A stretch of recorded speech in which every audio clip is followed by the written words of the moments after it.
Shalom, friends. King Solomon, renowned for his wisdom, noticed that a friend of his was going through a tough time. He wanted to help, to be there for them. But that was a little tricky because the depressed friend in question was, in fact, the angel of death.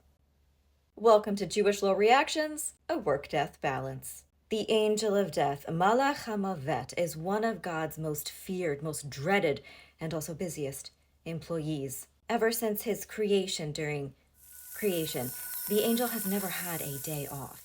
He flies across the world, blade in hand. Famine, disaster, war, plague, old age.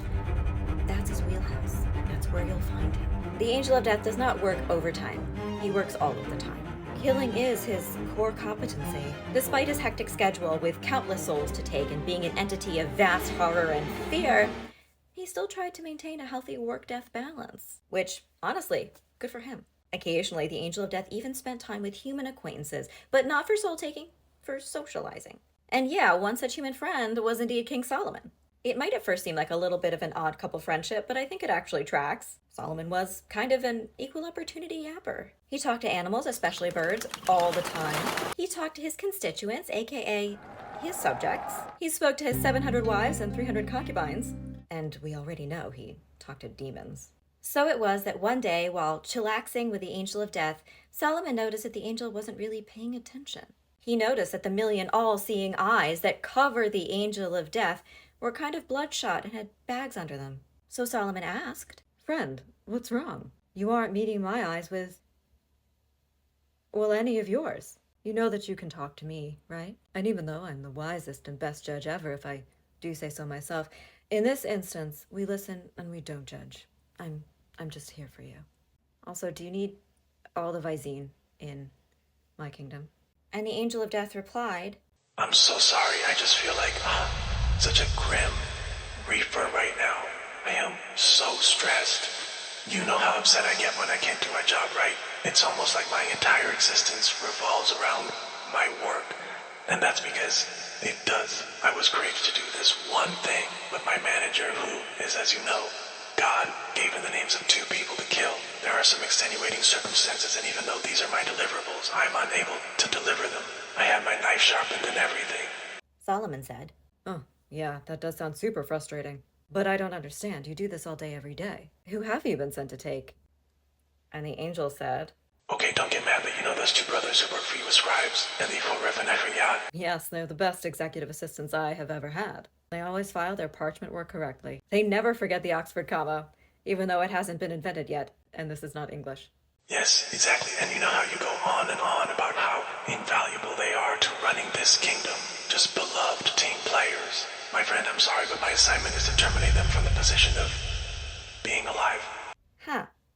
Solomon found himself in one Gehenna of a pickle. On one hand, of course he understood that the angel of death had to do what the angel of death had to do as per his job description. But at the same time, Solomon really liked Eli Choref and Achiyah. So Solomon thought to himself, the angel of death can cover the globe in 8 flights on a slow day. There's not a lot of places he can't reach. But thankfully I am the wisest person on earth, so I can totally think my way out of this one. So he quickly summoned some of his demon chauffeurs. Of course he had demon chauffeurs. Everybody does. Wait, do you not? Oh. And he told them to whisk the scribes with alacrity to the magical, mystical, holy city of Luz. Travel bloggers who write about the best supernatural locations often sleep on this hidden gem, opting instead for the more famous touristy locations of Atlantis or El Dorado. But if your favorite color is blue and you'd like to explore the possibility of location-based eternal life, Luz, the home of the Phoenix, might be the right fit for you. Very Instagrammable, very aesthetic. Luz produced the special limited edition mystical sky blue pigment called techelet, used in several important Jewish rituals, and in some really great eyeshadow palettes with just impeccable color payoff. But while there was a lot of dying in the city, funnily enough, there was absolutely no dying. Because of zoning reasons, the angel of death had no dominion there. When someone got old enough and decided that that was enough living for them, they would just take a little walk outside the walls of the city, and there they would rendezvous with death. I like to imagine a cute little bench meeting spot right by the "Welcome to Luz, unless you're the angel of death" sign. So yeah, King Solomon figured that this was the perfect hiding spot for his executive assistants, an Airbnb in Luz. So his demon chauffeurs pull up to the gates of the city with Eli Choref and Achiyah. They're almost there. They see the sign, they see the bench, they see the visitor info kiosk, directions to park your donkey or your camel, and the demon drop-off zone. The scribes are about to step into the gates, into the city, but suddenly they gasp and fall down dead. Rest in peace to Eli Choref and Achiyah, the sons of Shisha the Cushite. You were too good. Perhaps the demon drivers were a little bit mortified about this outcome and didn't really want to go report back to Solomon about their failure. So he did not find out until the next day, when again Solomon met up with the angel of death. But this time he noticed that the angel was in a suspiciously great mood, which Solomon feared did not bode well for workplace morale nor for the formatting of his future meeting minutes. He said, "Oh, I am so glad to see you feeling better. Did Raphael give you a Klonopin prescription, or has something else transpired?" And the angel replied, Solomon, I need to thank you. You see, it says right here on my orders that I was supposed to take the lives of Afriah and Elichoref at the very gate of Luz.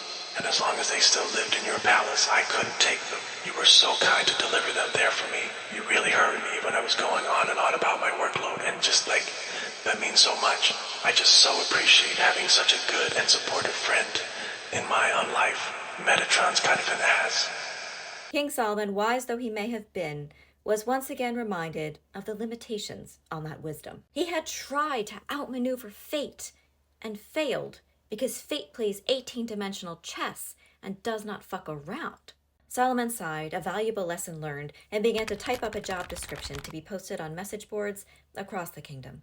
But even though he had had these losses in his court, he still had a brainwave that he wanted to communicate to the angel of death.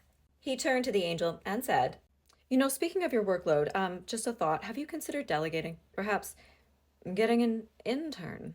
Tune in to the next episode of Jewish Lore Reactions to find out what happened when the angel of death took this hiring advice. Because he did.